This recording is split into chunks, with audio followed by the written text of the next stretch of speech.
Bismillahirrahmanirrahim. Assalamualaikum warahmatullahi wabarakatuh.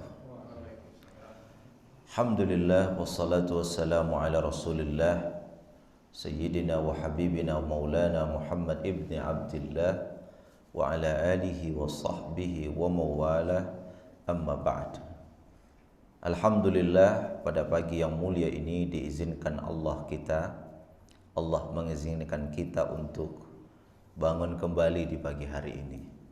Mudah-mudahan bangun kita adalah jalan untuk tetap mempertahankan iman kita kepada Allah Subhanahu wa taala, dan kita bisa mengisi hidup yang sesaat ini di jalan yang diridhai oleh Allah Subhanahu wa taala. Syukur atas segala karunia, bersabar atas segala apa yang Allah tarik dari kita yang mungkin menggoncangkan hati-hati kita. Itu semua tidak didapatkan kecuali kita dekat dengan Allah Subhanahu wa ta'ala. Salam salawat kita doakan untuk Nabi besar kita Nabi Muhammad sallallahu alaihi wasallam. Allahumma salli ala Muhammadin wa ala ali Muhammad. Bapak-bapak dan ibu-ibu sekalian, saya selalu ada ibu, enggak ada ibu-ibunya ya. Bapak-bapak sekalian yang saya hormati, Al-Quran yang kita jadikan sebagai pegangan hidup seorang muslim, yang diturunkan oleh Allah Subhanahu wa taala kepada baginda Nabi Muhammad sallallahu alaihi wasallam, dari awal surat Al-Fatihah sampai akhir surat An-Nas, beribadah kita membacanya, maka itu terdiri dari 3 komponen besar. Yang pertama, di dalam Al-Quran ada hukum-hukum akidah. Siapa yang harus kita sembah, siapa yang dilarang kita sembah, kepada siapa kita harus menyembah, bagaimana kita harus beriman kepada Allah, beriman kepada hari akhirat, beriman kepada kitab-kitab, beriman kepada malaikat, beriman kepada hari akhirat dan takdir baik dan takdir buruk. Semua adalah dirangkum di dalam Al-Quranul Karim. Oleh karena itu, Al-Quran isinya adalah al-aqidah, keyakinan, keimanan kepada Allah Subhanahu wa ta'ala. Dan ini sifatnya sangat transendental, sangat-sangat prinsip dan sakral, sehingga Nabi Muhammad sallallahu alaihi wasallam dan seluruh para nabi dan rasul di saat menyampaikan akidah ini, mereka menggunakan teori revolusi. Apa itu teori revolusi? Satu kaligus, tidak bisa dipisah-pisah. Hari ini kalau menyembah Tuhan, ya Tuhan Allah, ya, maka seluruh nabi dan rasul yang diutus oleh Allah Subhanahu wa taala kepada umatnya, di saat menyampaikan konsep-konsep keyakinan, semuanya menggunakan teori revolusi, satu kaligus. Bagaimana misalnya Nabi Muhammad SAW diajak untuk berkompromi, misalnya tahun ini menyembah Tuhan Nabi Muhammad, tahun depan mereka Nabi Muhammad menyembah Tuhan mereka. Untuk apa? Untuk menenangkan masyarakat Quraisy. Ya, wahai Muhammad, kedatanganmu ini sudah mengganggu stabilitas masyarakat Quraisy. Sudah terbelah antar kabilah. Sudah begitu banyak pertumpahan dan perpecahan di kalangan masyarakat Arab Mekah. Bagaimana kalau untuk menenangkan kondisi ini, tahun ini kami sembah Tuhanmu, tapi catatannya tahun depan kamu menyembah Tuhan kami. Karena ini prinsip akidah, Nabi Muhammad tidak boleh tawar-tawar dan tidak mau ditawar-tawar. Dan itu jugalah jawaban Allah Subhanahu wa taala terhadap permintaan orang kafir Quraisy ini. Kata Allah Subhanahu wa taala, "Qul ya ayyuhal kafirun la a'budu ma ta'budun wa la antum 'abiduna ma a'bud." Andaikan semua agama itu sama, maka tentu orang Arab Mekah tidak akan meminta kepada baginda Nabi, tahun ini kami sembah Tuhanmu, dengan catatan tahun depan kau menyembah Tuhan kami. Andaikan agama itu sama semua, maka mereka tidak akan meminta itu. Jadi kalau ada orang menyamakan agama, itu lebih kafir daripada orang Quraisy. Ya, lebih bodoh daripada kafir Quraisy. Orang kafir Quraisy saja itu tidak mau menyamakan agama mereka dengan agama Nabi Muhammad sallallahu alaihi wasallam. Kalau andaikan agama itu sama dalam pandangan orang kafir Quraisy, maka mereka tidak akan meminta kepada baginda Nabi, tahun ini kau sembah Tuhan kami, tapi tahun depan kami menyembah Tuhanmu. Maka dalam teori akidah yang digunakan adalah teori revolusi. Oleh karena itu tidak ada dua kepingan dalam akidah. Akidah itu wahid, akidah itu ahad.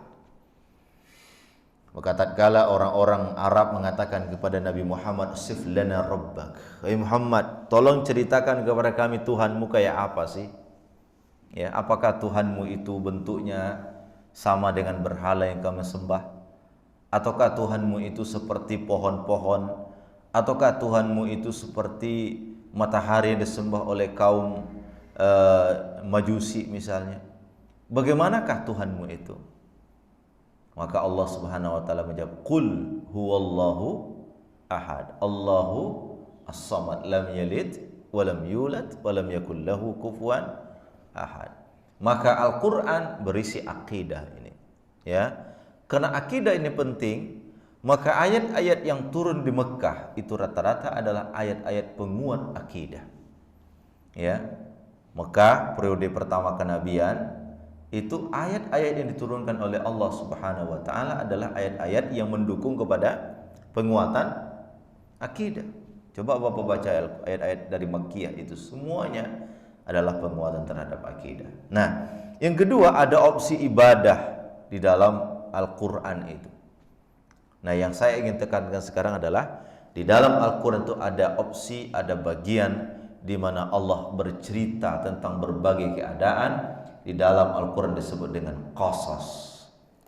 Beda antara qasas dengan qisas, ya. Kalau qisas apa? Kalau qisas apa? Qisas itu ya membunuh, dibunuh, itu qisas. Pencuri dipotong tangan, itu qisas. Kalau Bapak ke Saudi ada masjid apa namanya itu? Di Jeddah itu. Masjid Qisas, ya. Sebelah kanan kalau kita mau ke Jeddah datang dari Mekah, itu ada masjid-masjid Qisas. Qisas berbeda dengan qasas, ya.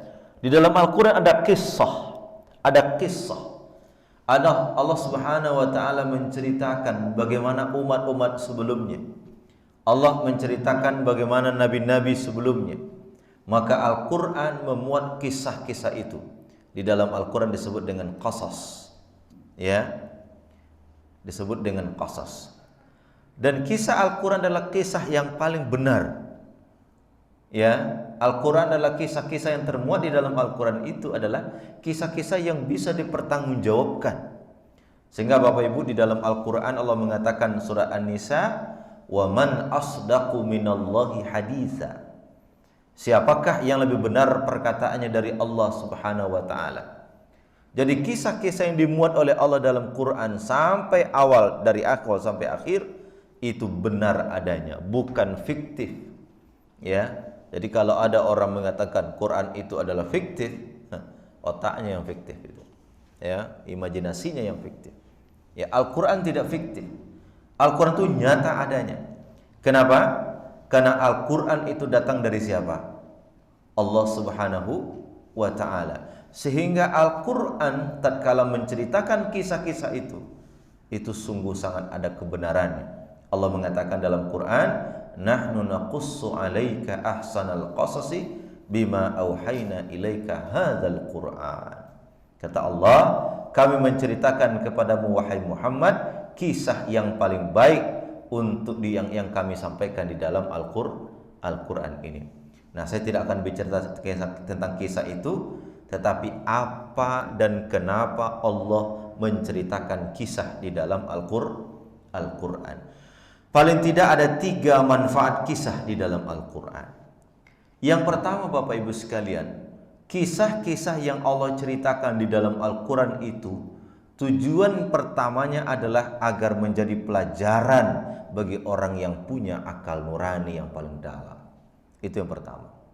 Kata Allah dalam surat Yusuf, laqad kana fi qasasihim ibratun liulil albab. Sesungguhnya pada kisah mereka ada ibrah bagi orang-orang yang berakal.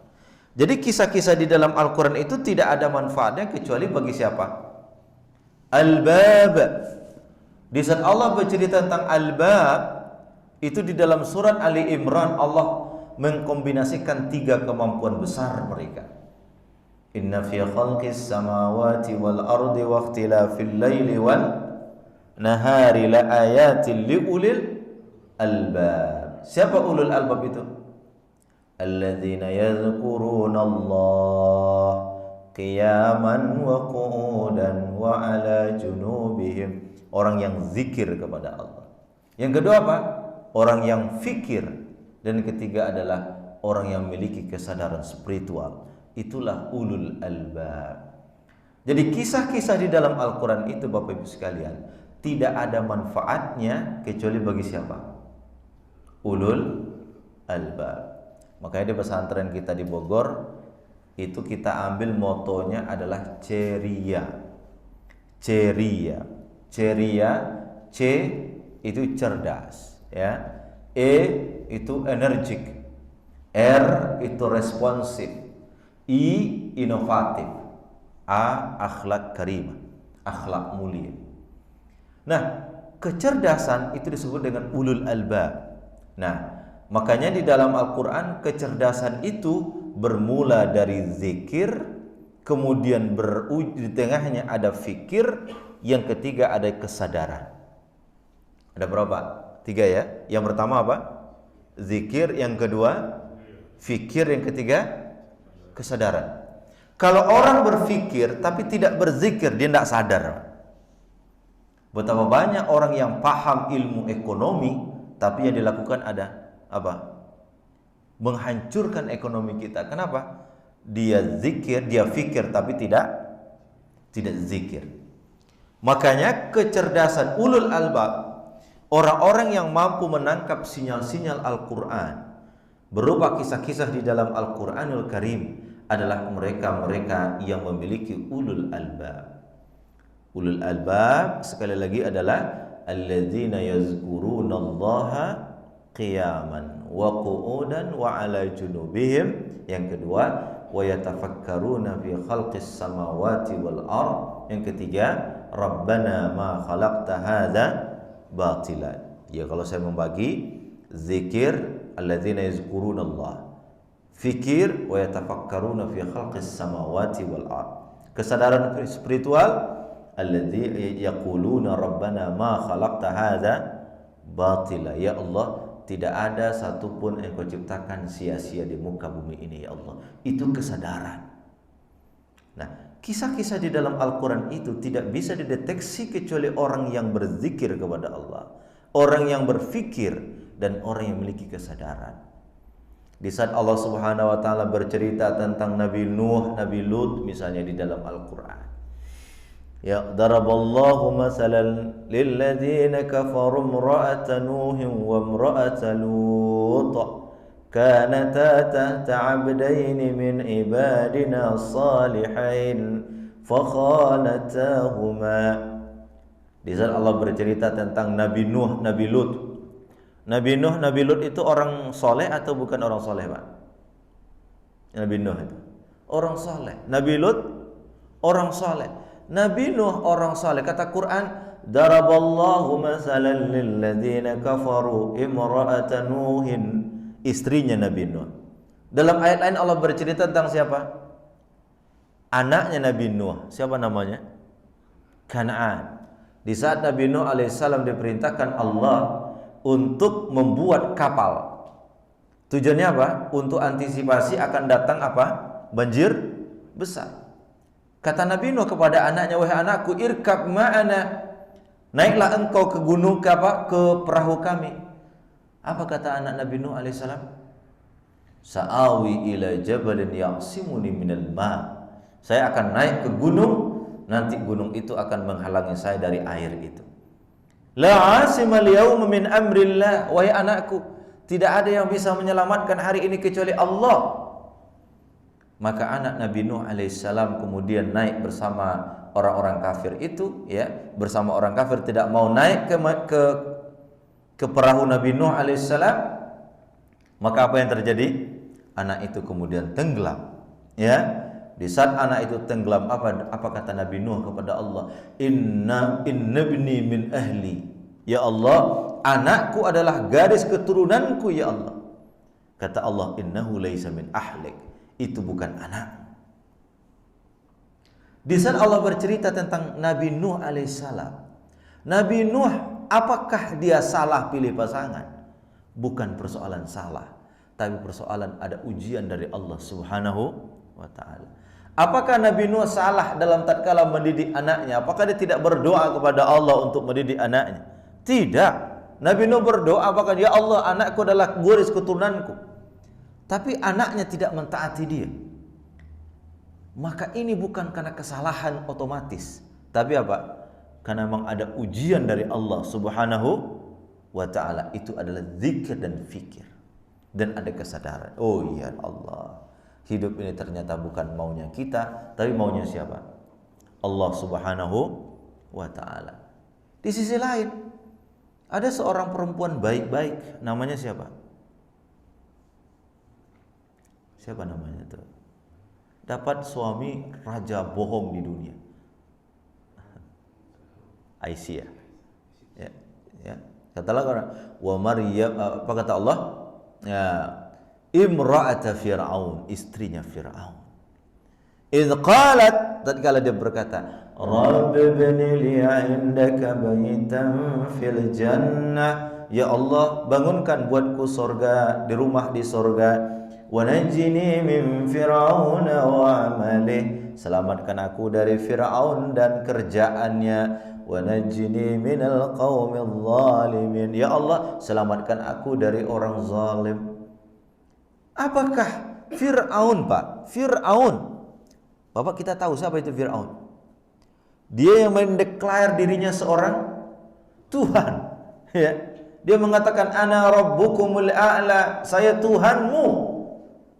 Begitu dia lihat sungai-sungai yang ada di Mesir itu, dia bilang, hadhil anharu tajri min tahti.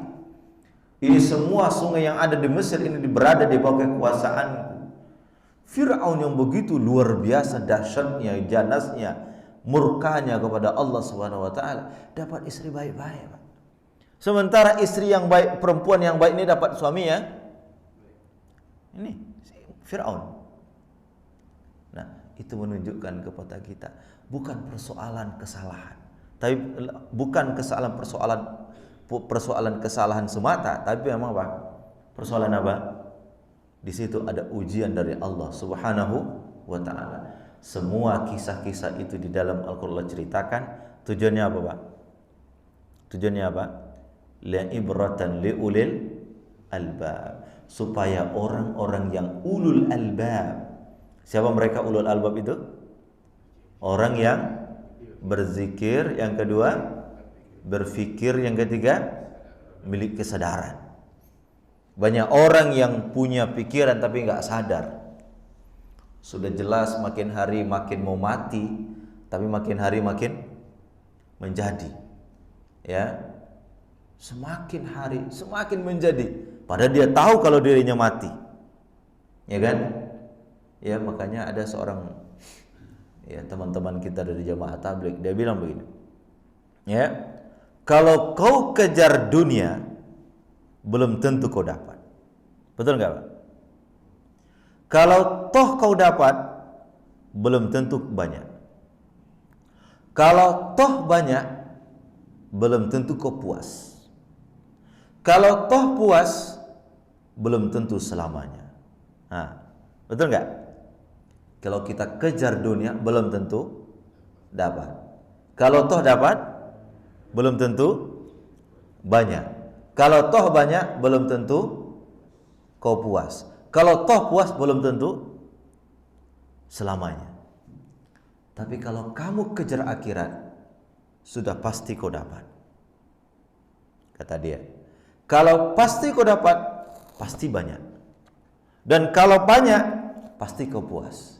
Dan kalau puas, pasti selamanya. Nah, ini tidak bisa dipahami kecuali oleh siapa, Pak?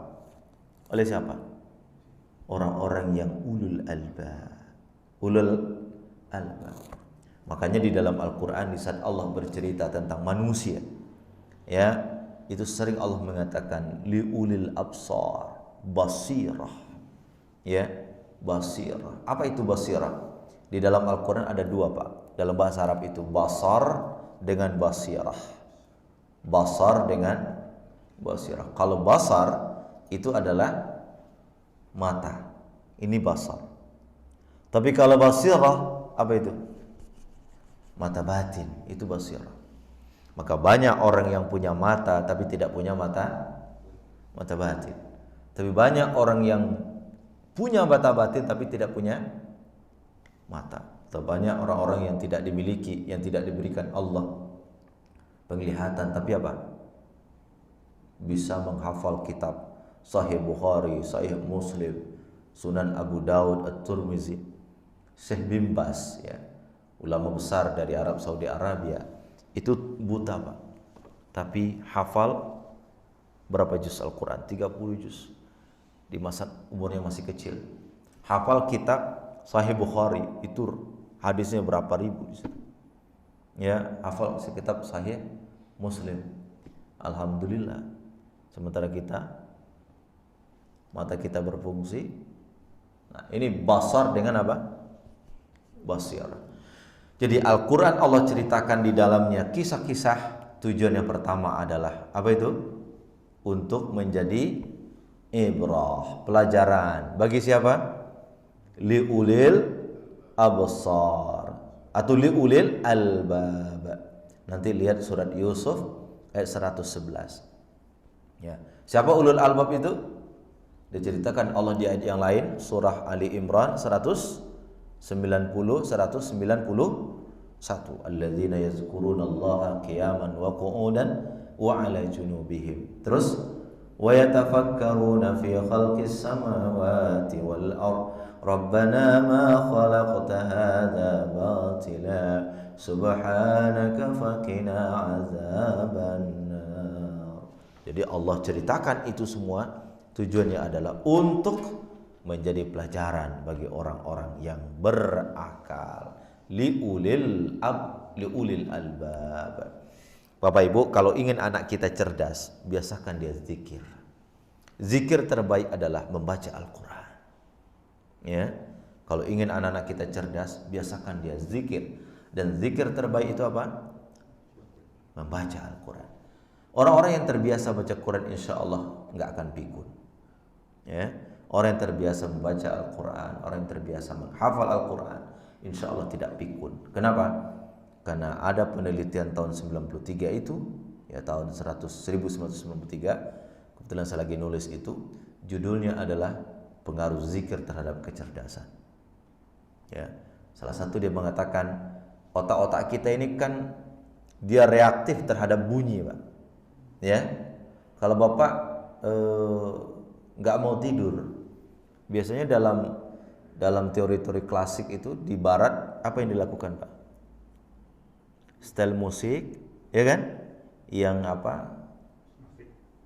Ya itu Bapak tahu tuh, yang alunannya gimana. Nanti lama-kelamaan apa? Otak kita akan terbawa dengan situasi itu. Nah, otak ini tergantung dengan apa yang dia terima, stimulus yang dia terima. Maka otak kalau setiap hari stimulusnya adalah Al-Quran, maka dia akan cerdas. Makanya di pondok itu saya bilang, ba'da subuh wajib membaca Al-Quran 30 menit tahsin. Ya. Nanti kalau anak-anak yang sudah tahsinnya bagus, lanjutkan dengan tahfiznya. Nanti maghrib dan menjelang tidur wajib membaca Al-Quran kembali. Jadi bangun tidur dan menjelang tidur baca Al-Quran. Dan alhamdulillah itu sangat merangsang apa? Saraf-saraf anak-anak kita itu. Jadi la ayatil liulil albab. Mereka yang zikir. Ini yang pertama, fungsi kisah di dalam Al-Quran itu adalah untuk menjadi pelajaran bagi setiap orang-orang yang punya akal.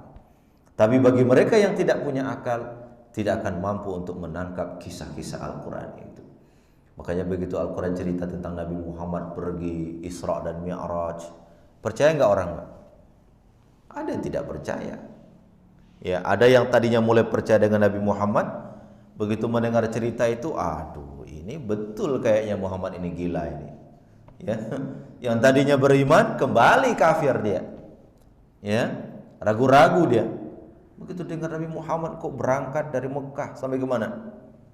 Ke Palestina. Pak Haji ke Palestina berapa jam dari Indonesia itu?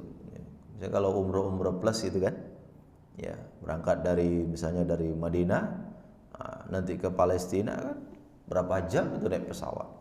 Di saat itu belum ada pesawat. Kemudian dia cerita dari Palestina naik ke langit ke-7 Sidratul Muntaha. Ini makin gak masuk akal. Begitu mendengarkan kisah itu, mereka tidak percaya. Kenapa? Karena tidak fikir dan zikirnya tidak main. Ya kan? Yang bermain apanya? Fikirnya, tapi tidak bermain zikirnya. Yang terjadi penolakan terhadap kisah-kisah Al-Quran. Tapi begitu didengar oleh sahabat Abu Bakar radhiyallahu anhu, dia bertanya, siapa yang ngomong? Dia bilang, yang ngomong Muhammad sallallahu alaihi wasallam. Kata Abu Bakar, kalau Nabi Muhammad yang ngomong lebih dari itu saya percaya. Kenapa? Karena berpotensi tiga. Dia berpotensi zikirnya, kemudian berpotensi pikirnya, yang ketiga berpotensi kesadarannya. Itu yang pertama.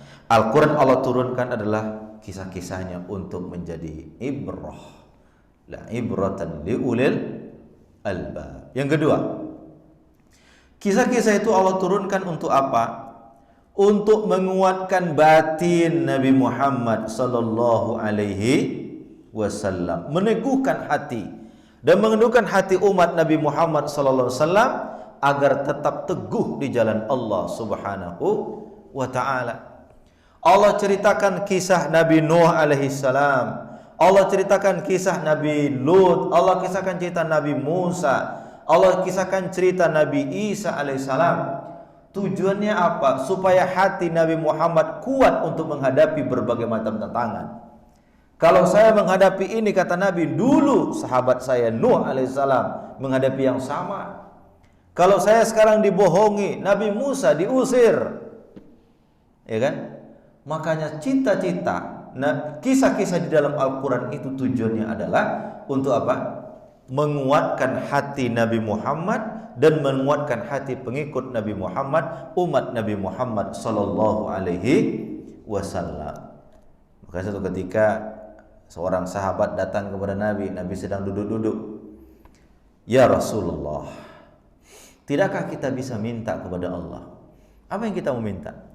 Minta kepada Allah agar segera diberikan kemenangan untuk umat ini, untuk agamamu ya Rasulullah, untuk perjuanganmu ya Rasulullah. Apa kata Nabi Muhammad SAW? Wahai sahabatku, dulu umat-umat sebelumnya ada orang yang digergaji badannya untuk mempertahankan agamanya. Ada orang yang dibunuh untuk mempertahankan imannya. Demi Allah, agama ini Allah akan menangkan. Walakinnakum tasta'jilun, tapi kalian terlalu terburu-buru, kata Nabi Muhammad sallallahu alaihi wasallam. Jadi kisah-kisah Allah turunkan dalam Quran itu tujuannya adalah linusabbita bihi fuadak, supaya Nabi Muhammad itu teguh dalam menyampaikan ajaran agama ini, teguh menghadapi berbagai macam ujian, teguh menghadapi berbagai macam cobaan dalam dakwah, agar umat Nabi Muhammad itu membaca kisah-kisah Nabi sebelumnya, Nabi Nuh, Nabi Lut, Nabi Hud, ya, Nabi Musa, Nabi Isa, Nabi Ibrahim. Hai Muhammad, kau disiksa. Betul, kata Nabi Muhammad. Tuh bapakmu Ibrahim tidak hanya disiksa, tapi diapakan? Diikat kakinya, terus dilemparkan ke dalam bara api. Kalau kita sekarang Pak dihina orang menyampaikan kebenaran, belum apa-apa dibandingkan siapa? Nabi Nuh alaihissalam, Nabi Lut alaihissalam, Nabi Ibrahim alaihissalam. Kalau hari ini kita mendapatkan kemiskinan, tekanan hidup, berbagai macam ujian yang datang dari diri kita, dari keluarga kita, dari anak kita, dari pekerjaan kita, belum seberapa dengan kisah yang diberikan Allah kepada Nabi Lut alaihissalam, Nabi Nuh alaihissalam, ya, nabi-nabi sebelumnya, belum seberapa. Apa tujuannya? Allah ceritakan kisah itu untuk meneguhkan hati kita supaya apapun yang terjadi tetap teguh di jalan Allah Subhanahu wa ta'ala. Apa kata Allah di dalam Al-Qur'an? Ya, apa kata Allah dalam Quran? Ya. Wa kadzalika linusabbita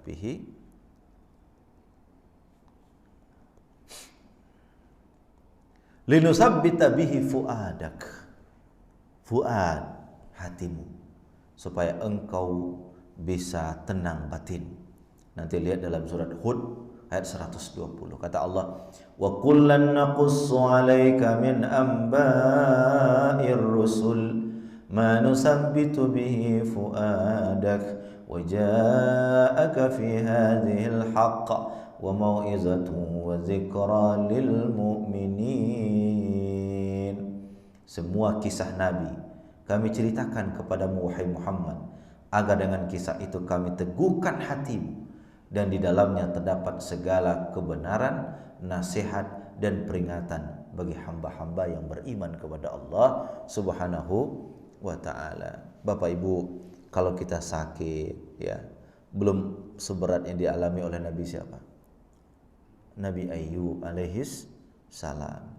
Kalau kita dihina orang, belum serapa yang hinaan datang kepada Nabi Muhammad sallallahu alaihi wasallam. Kalau kita diuji Allah dengan anak, dengan keluarga, belum seberapa ujian Allah berikan kepada Nabi Nuh, Nabi Lut, ya, dan nabi-nabi sebelumnya. Belum seberapa. Apa tujuannya? Supaya kita tetap hati kita dalam jalan yang dibenarkan Allah Subhanahu wa ta'ala. Linusabbita bihi fuadak, supaya hati kita tetap teguh. Ya, dulu nabi-nabi berjuang mendapatkan iman, Pak. Kita sekarang iman itu didatangkan ke rumah kita. Dulu Imam Bukhari, Imam Muslim itu berjalan 1 bulan untuk mendapatkan satu informasi tentang Nabi Muhammad sallallahu alaihi wasallam. Kita sekarang tidak perlu berjalan 1 bulan, di rumah kita, di rumah kita, di kamar kita, kita bisa buka. Ini hadis Rasulullah, ini perkataan Nabi, begini Nabi SAW sholat, begini Nabi Muhammad ibadah, begini Nabi Muhammad puasa, beginilah kehidupan Nabi Muhammad, beginilah cerita Nabi Muhammad terhadap anaknya, beginilah cerita Nabi Muhammad bersama para sahabatnya. Dulu para sahabat mengumpulkan itu, ulama-ulama kita mengumpulkan itu, berjalan puluhan hari untuk mendapatkan satu informasi. Kita sekarang apa, Pak? Tinggal duduk di rumah kita, kita dapat semuanya. Maka kalau ada orang yang masih malas belajar agama, itu nggak tahu saya alasannya apa. Ya, seluruh sumber-sumber untuk belajar agama terbuka luar biasa. Mau belajar tafsir ada, mau belajar fikih ada, mau belajar akidah ada, mau cari ustadznya mantap, banyak-banyak. Ustadz akidah ini banyak, ustadz yang lulusan tamatan Kairo, tamatan Mesir, tamatan Madinah. Yang mau bicara tentang sejarah Islam ada ustadz jurusan tarikh Islam. Ya, mau bicara tentang hukum fikih, banyak ulama kita yang bicara tentang fikih. Ya, apalagi persoalannya. Maka oleh karena itu kisah-kisah Allah turunkan tujuannya apa? Linusabbita fihi fuadaka, supaya hati Muhammad, ya, hati kita, ya, agama ini tetap harus kita hidupkan. Kenapa? Karena kita mencontoh kisah-kisah Nabi sebelumnya, umat-umat sebelumnya. Yang ketiga, Bapak Ibu sekalian yang saya muliakan, ya, di dalam kisah-kisah itu Allah bercerita tentang adab. Tentang apa? Adab. Bapak Ibu sekalian, di dalam terminologi etika sosial Islam itu ada 4 istilah yang sering digunakan. Yang pertama adalah akhlak, yang kedua adalah moral, yang ketiga adalah etika, yang keempat adalah adab. 4 itu: moral, etika, adab, dan akhlak. Apa bedanya, Pak, antara moral, etika, adab, dan akhlak? Ya, kalau Ada yang mengatakan moral itu ya akhlak, akhlak itu ya moral, moral itu ya adab, adab itu ya etika. Ya, ada yang menyamakan. Tapi ada ulama yang membedakan moral itu apa, akhlak itu apa, etika itu apa, dan adab itu apa. Kalau kita lihat antara moral, akhlak, adab, dan etika, itu yang membedakan adalah sumbernya. Akhlak sumbernya adalah Al-Quran dan Sunnah. Maka akhlak yang baik itu adalah akhlak yang dibenarkan oleh Quran. Walaupun akhlak baik menurut suatu kabilah, tapi kalau tidak dibenarkan menurut Al-Quran itu bukan akhlak yang baik. Di barat, orang sudah lama tidak ketemu dia, tidak peduli pak laki-laki perempuan, pelukan, cium pipi kanan, cium pipi kiri. Itu sudah menjadi tradisi baik bagi mereka. Tapi dalam Islam, apakah itu akhlak Islam? Tidak. Jadi akhlak itu sumbernya apa? Al-Quran dan Sunnah. Yang baik menurut Quran itulah akhlak yang baik, yang buruk menurut Quran itulah akhlak yang buruk. Walaupun menurut orang itu baik, tapi kalau menurut Quran salah, maka itu salah.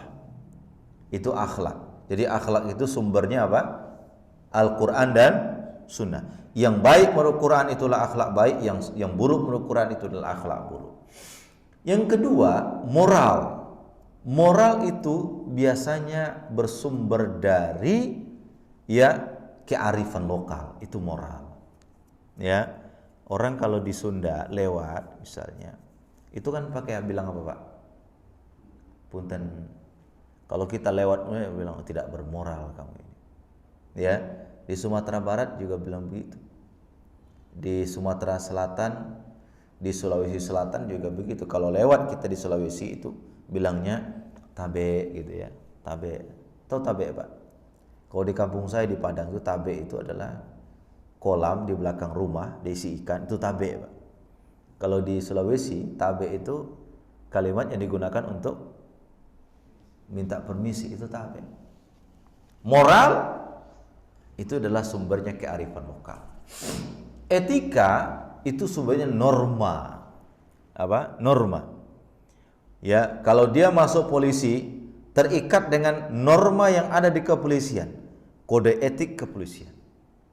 Ya kan? Kalau dia seorang hakim terikat dengan apa? Norma, kode etik hakim. Kalau dia seorang dokter terikat dengan apa? Kode etik kedokteran. Kalau dia sebagai seorang guru, kode etik guru. Kalau dia seorang pegawai negeri, kode etik pegawai negeri. Kode etik itu adalah etika itu adalah sumbernya adalah norma yang berlaku dalam sebuah institusi, itu etik.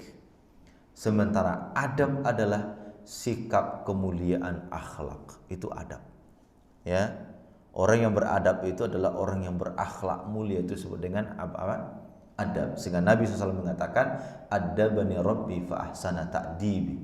Allah telah menadab saya, maka saya adalah orang yang paling beradab.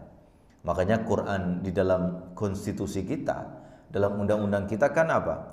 Bukan ya kemanusiaan yang berakhlak atau kemanusiaan yang beretika, tapi apa? Kemanusiaan yang beradab. Ya kan? Adab. Nabi SAW mengatakan, adabani rabbi fa ahsana ta'dibi. Ya. Wa ma umir apa nama Al-Quran?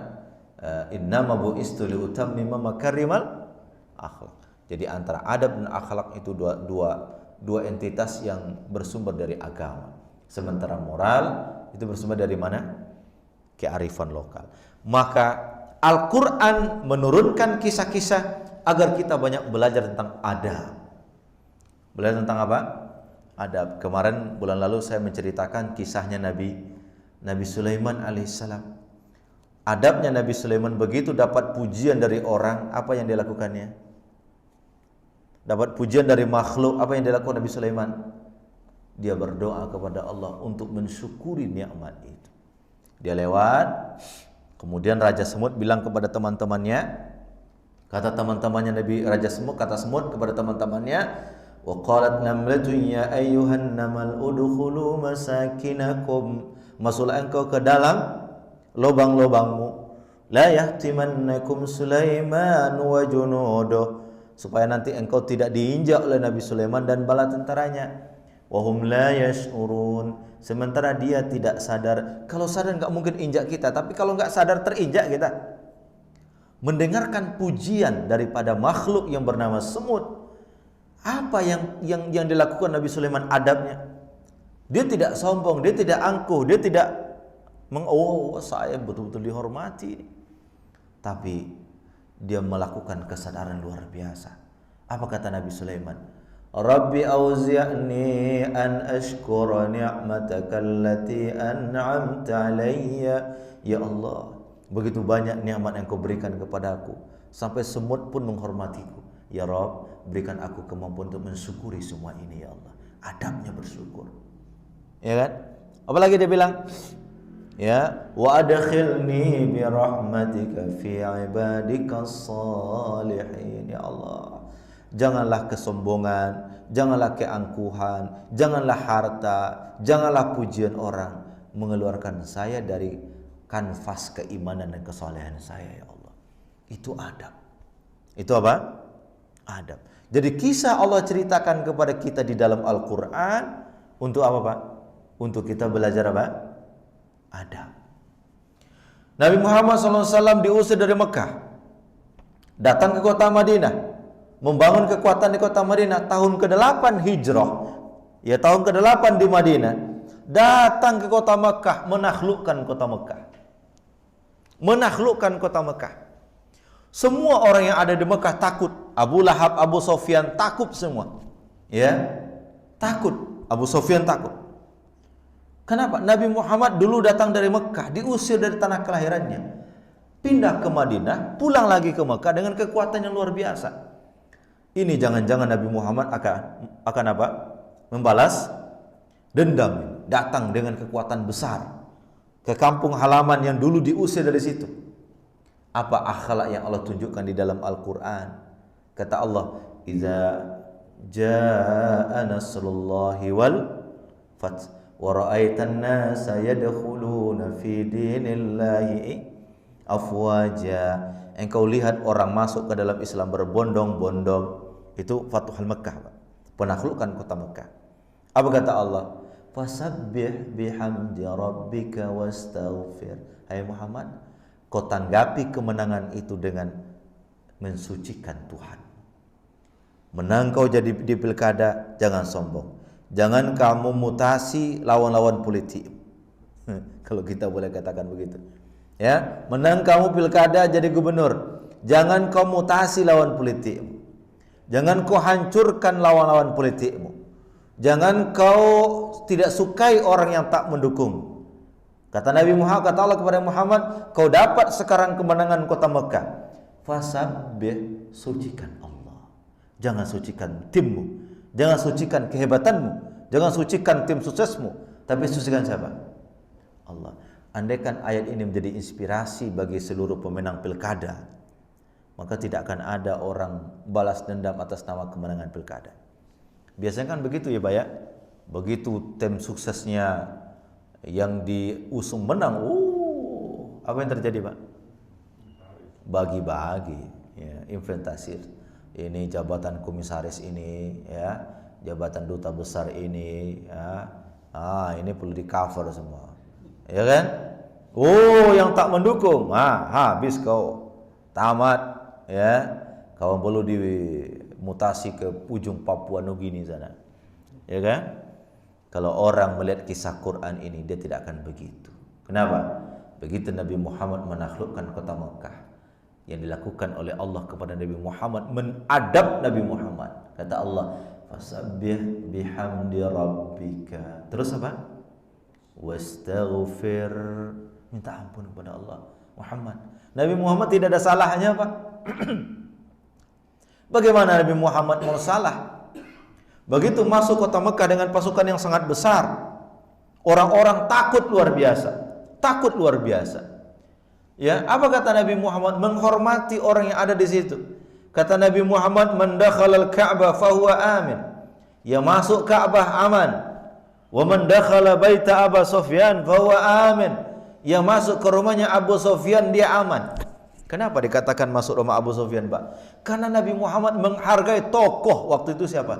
Namanya Abu Sufyan. Jadi kalau kita datang ke sebuah tempat, hargai tokoh masyarakatnya. Sebagaimana Nabi Muhammad menghargai siapa? Abu Sufyan. Kata Nabi Muhammad, yang masuk rumah Abu Sufyan aman. Yang masuk Ka'bah aman. Padahal Abu Sufyan musuhnya Nabi Muhammad. Tapi begitu Nabi mendakhala bata Abu Sufyan fahuwa amin. Nabi mengatakan, la tasriba alaikumul yaum. Hai saudara-saudaraku kaum Mekah, hari ini tidak ada pertumpahan darah, tidak ada balas dendam, tidak ada dendam kesumat yang harus kita lakukan sekarang ini. Saya datang sebagaimana ucapannya Yusuf kepada saudaranya. Apa ucapan Yusuf kepada saudaranya, Pak? Siapa saudara Nabi Yusuf? Apa yang dilakukan oleh saudaranya Yusuf kepada Nabi Yusuf? Apa yang dilakukannya? Nabi Yusuf, anak kesayangan Nabi Yakub alaihissalam, dibujuk Nabi Yakub untuk dibawa bermain bersama.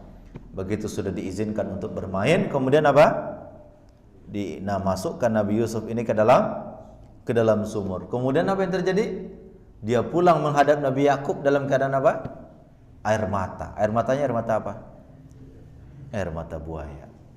Waja'u abahum isya'an yabkun. Begitu Nabi Yusuf masuk ke dalam lubang, saudara-saudaranya pulang ke bapaknya, yabkun, menangis. Padahal yang melakukan siapa? Ya dia juga yang melakukan. Nah itu hati-hati, Pak. Biasanya orang yang terlalu dramatis kepada kita itu biasanya adalah orang yang terlalu muji-muji kita, Pak. Hati-hati, Pak. Biasanya di balik pujian itu ada yang sedang direncanakan untuk kita. Isra jam berapa? 30 ya? Oke, sedikit lagi. Apa kata begitu Nabi Yusuf alaihissalam jadi apa, Pak? Jadi perdana menteri. Di mana? Di Mesir. Lalu terjadi musim paceklik luar biasa. Anak-anaknya, saudara-saudaranya ini datang kepada Nabi Yusuf alaihissalam. Mereka tidak mengenal, sementara Nabi Yusuf mengenal mereka. Fa'arafahum wa hum lahu munkirun. Nabi Yusuf tahu kalau itu saudaranya, sementara saudaranya tidak tahu. Begitu singkat cerita diceritakan, baru sadar. A anta Yusuf? Apakah Yusuf? Kata saudaranya, ana Yusuf. Begitu mendengarkan dia Yusuf, Masya Allah, ternyata ini saudaraku yang dulu saya masukkan ke dalam sumur. Oh, jadi siapa? Jadi sekarang jadi apa, Pak? Jadi hati-hati, Pak. Jangan merasa menang sekarang, Pak. Siapa tahu orang yang kita kalahkan sekarang jadi apa? Nantinya menjadi bos kita, pimpinan kita. Hati-hati itu, Pak. Di kantor juga begitu itu. Tersenyum Pak Diki ya. Hati-hati, orang yang sekarang kita hancurkan, siapa tahu nanti apa? Jadi pimpinan kita. Nah, apa kata Yusuf alaihissalam? La tasriba alaikumul yaum. Wahai saudaraku, jangan tidak ada lagi permusuhan hari ini antara kita. Hati-hati yang bersih seperti itu diceritakan dalam Quran supaya apa? Kita belajar adab. Kita belajar apa? Adab. Kalau Nabi Yusuf tidak ada dendam saudaranya, untuk apa saya dendam dengan orang yang memusuhi saya? Ya, Pak ya? Ya, Nabi Yusuf tidak benci kepada siapapun. Untuk apa kita benci dengan orang? Nabi Yusuf saudaranya, Pak, saudara kandung, Pak, memasukkan ke dalam sumur. Ya kan? Begitu kita jadi, saudara datang minta bantu. Kalau kita yang terjadi apa, Pak? Pulang kau, ya kan? Pergi kau. Dulu saya kau masukkan ke dalam sumur. Tidak demikian dengan Nabi Yusuf alaihissalam. Jadi kisah-kisah dalam Quran itu tujuannya apa, Pak? Untuk mengajarkan kita apa? Adab. Untuk mengajarkan kita apa? Adab, akhlak. Nah, mudah-mudahan kita banyak-banyak baca Quran, banyak-banyak baca kisah supaya apa? Kita mendapatkan inspirasi adab dari kisah-kisah yang ada di dalam Al-Quran itu. Bapak dan Ibu sekalian yang saya muliakan, mudah-mudahan Allah memberkahi kita semua. Dan saya pikir cukup demikian ya. Izin setelah nanti selesai sholat isyraq, saya tidak ikut makan bersama ya, karena mau langsung ke Bogor mau ngajar. Ya. Awalnya Kang Asep bilang kan besok, jadi saya sudah memang jadwal saya oke. Ya, jadi nanti alhamdulillah hari ini bisa dan nanti selesai ini saya langsung pergi mengajar. Kenapa? Harusnya memang harusnya minggu keberapa Kang Asep? Minggu keempat. Ya, minggu keempat saya berada di Sulawesi kemarin. Ada acara di pondok anak saya di Makassar. Kita diundang semua, datanglah kita. Ya mendadak itu Kang Asep. Ya saya berangkat hari Sabtu pagi jam 3 subuh. Nah, acaranya jam sore di pondok di Makassar. Nah, akhirnya ya saya bilang Kang Asep nggak bisa balik Kang Asep hari Minggu. Nah, kata Kang Asep minggu depan aja Pak Ustadz hari Minggu. Oke, siap. Wah. Kemarin malam telepon ya? Kemarin ya? Kemarin Kang Asep bilang, "Pak Ustadz ini jadwal siapa sehari ini?" Ustadz Zuni. Ya, Ustadz Zuni. Ya, gimana kalau ganti dengan Ustadz besok? Oke, siap. Itu. Saya kalau mengaji itu Pak, saya pergi pengajian itu satu aja niat saya. Ya Allah, mudah-mudahan setiap roda berputar ini mengangkat derajatku di hadapan ya Allah. Ya Allah, bayangkan Pak, ya kita mengaji begini, ini jutaan malaikat sana duduk bersama kita Pak. Karena yang kita kaji itu bukan perkataan orang, yang kita kaji itu apa? Allah. Maka saya tidak pernah melihat berapa orang. Bapak Pak Jijo Muria datang sendiri, saya ngaji juga Pak di sini. Nggak ada orang di sini, cuma Asep aja ngaji kita Asep. Ya. Kenapa? Karena tidak melihat orang kita ini, tapi kita mencari keberkah. Nabi mengatakan, Inna lillahi malaikatun sayyahin. Allah tuh punya malaikat yang terbang di dunia ini, dari timur ke barat, ujung ke selatan. Begitu dilihat ada majelis ilmu, malaikat langsung mendekat Pak. Ya, malaikat langsung mendekat, langsung duduk malaikat di situ. Sekarang nih, kalau Bapak lihat ini malaikat luar biasa banyaknya Pak. Ya, begitu selesai pengajian, nanti dia lapor sama Allah. Ya Allah, saya baru selesai ikut pengajian. Siapa yang hadir di situ? 1, 2, 3, 4, 5, 6. Kata Allah kepada malaikat, hai malaikat, sampaikan kepada hambaku itu, berdiri dari tempat duduknya, aku telah ampunkan segala dosa-dosanya. Oh, luar biasa. Ya kan? Makanya saya kalau pengajian itu saya nggak lihat berapa orang kayak, ya. Karena yang saya cari bukan orang, tapi apa? Keberkahan dari Allah Subhanahu wa Ta'ala. Itu aja yang saya inginkan. Makanya insyaallah Bapak Ibu sekalian, selama saya masih sehat, selama saya masih bisa hidup di dunia ini dan masih bisa saya jangkau, saya akan datang ke sini insyaallah. Ya, tidak melihat bagaimana, dan insyaallah itu kita carikan ridho Allah Subhanahu wa Ta'ala. Kalau ada kendala-kendala misalnya nggak bisa, itu bukan keinginan pribadi kan saya ya. Emang kita ini ya pesuruh Pak, kita disuruh-suruh ya, kita pergi aja Pak Diki. Suruh sana, iya Pak. Ya Pak Jijom ya. Kita ini pesuruh, kasihan ya. Kita ini ya Pak, ayo Pak, siapa? Selama dia tidak suruh saya, kok ke kafe, karaokean di sana, minum-minum bir, main perempuan, nah kalau itu mungkin kita. Tapi kalau sudah pergi kau, siapa? Kan? Nih besok saya mau ke NTB, ya. Siapa? Siap-siap aja kita Pak. Ya, kita nak buah gitu kan.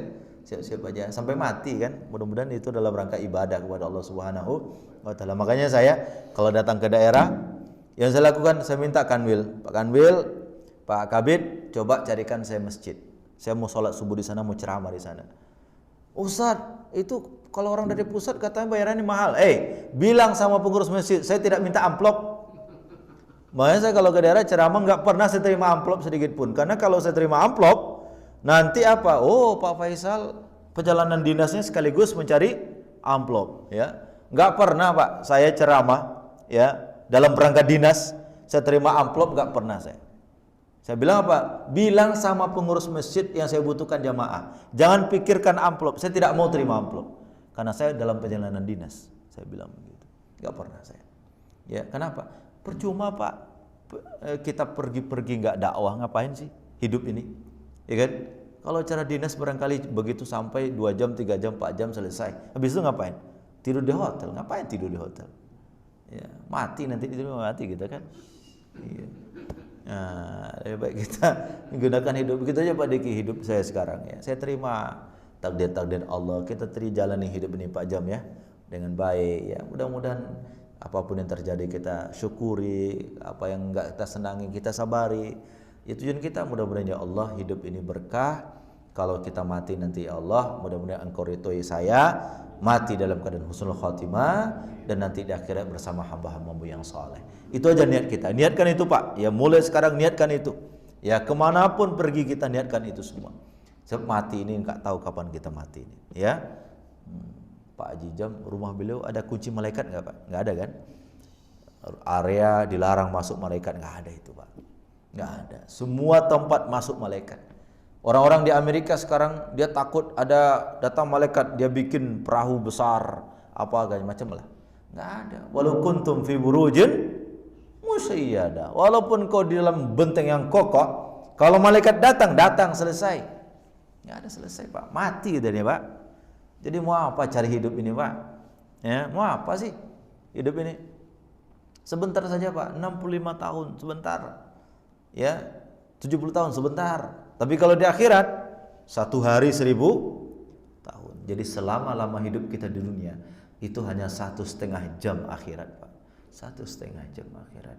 Jadi pejabat kalau 5 tahun itu berapa jam itu? Berarti cuma 1 menit akhirat. 10 tahun Pak Asep jadi presiden itu 1 menit jadi akhirat. 1 menit Pak. 1 menit 5 tahun 1 menit mungkin nggak cukup kalau dibagi-bagi itu Pak. Nggak cukup itu. Niatkan karena Allah semuanya. Insya Allah kita puas kalau kita niatkan karena Allah Subhanahu Wa Taala. Mari kita tutup berdoa kepada Allah Subhanahu Wa Taala. Mudah-mudahan dengan pengajian ini Allah berikan kesehatan kepada kita, Allah berikan nikmat iman kepada kita, dan tentu kita berharap Allah memasukkan kita dalam golongan hamba-hambanya yang saleh. Ala hadhihi niyyah likulli niyatin salihah. Al-Fatihah.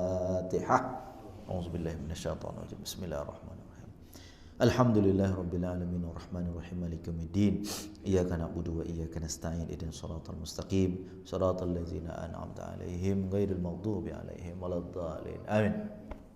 A'udzu billahi minasyaitonir rajim. Bismillahirrahmanirrahim. Alhamdulillah rabbil alamin hamdan na'imin hamdan syakirin hamdan yuwafi ni'amahu yukafi mazidah. Rabbana lakal hamdu kama yanbaghi li jalali wajhikal karim wa 'azimi sultanik. Ya Allah, berkahi hidup kami ya Allah. Jadikan hidup ini jalan untuk mendapatkan ridha-Mu ya Allah. Berikan kami rasa syukur atas karunia nikmat-Mu ya Allah, dan sabarkan kami atas segala ujian-Mu ya Allah.